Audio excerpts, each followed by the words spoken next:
एक मित्र ने पूछा है, तुरीयावस्था तक पहुंचने का क्या उपाय है?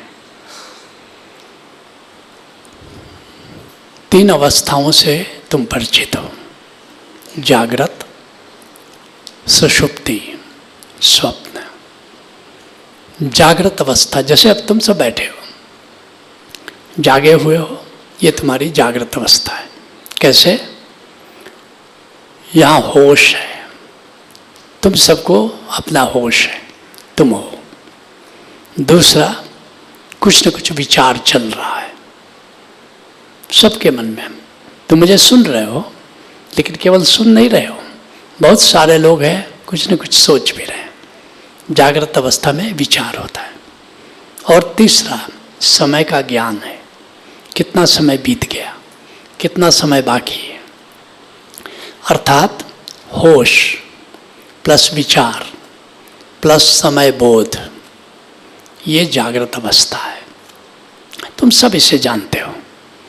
दूसरी अवस्था क्या है? सुषुप्ति, निद्रावस्था। वो क्या है?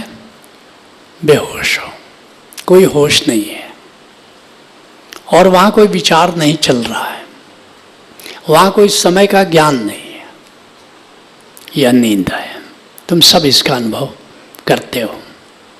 अर्थात बेहोशी प्लस निर्विचार प्लस कालातीत अवस्था, समय का कोई बोध नहीं है जहाँ। इस स्थिति का नाम नींद है। तीसरी अवस्था है स्वप्नावस्था। वो क्या है? बेहोशी है, लेकिन वहाँ कुछ विचार है, वहाँ भी विचार है। तुम सब सपना देखते हो, विचार ही है। सपने में डरते हो, घबराते हो, विचार करते हो, सोचते हो, और वहाँ भी समय का बोध है। माना कि ये जगत का समय वहाँ नहीं है, ग्रीनविच टाइम नहीं है, या IST इंडियन स्टैंडर्ड टाइम नहीं है, मगर समय है, ये तुम जानते हो। अर्थात बेहोशी प्लस समय प्लस विचार, इसका नाम स्वप्नावस्था है।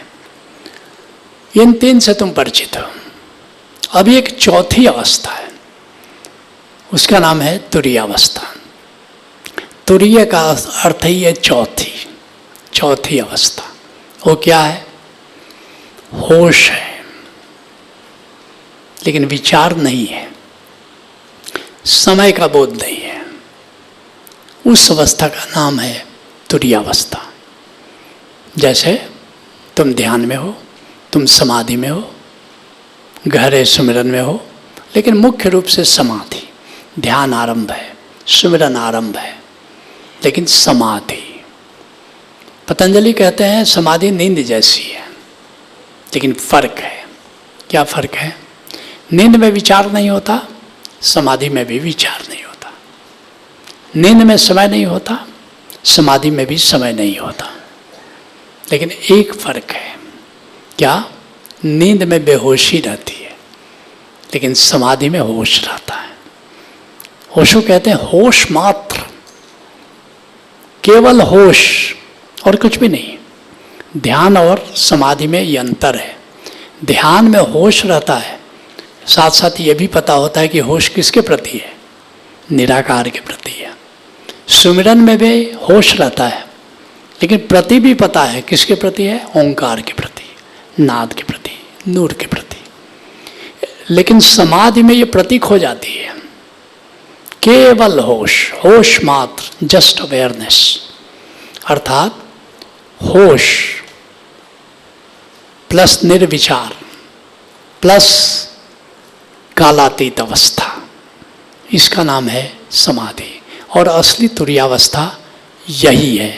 लेकिन ध्यान और सुमिरन को भी तुरीयावस्था में गिना जाता है, क्योंकि ध्यान और सुमिरन भी बाहर आकार से मुक्त होता है।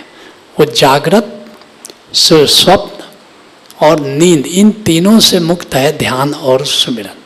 उसकी पराकाष्ठा है समाधि। ध्यान और सिमरन में जैसा मैंने बताया कि प्रति भी मौजूद है, लेकिन समाधि में वह प्रति भी खो जाती है। That's knowledge.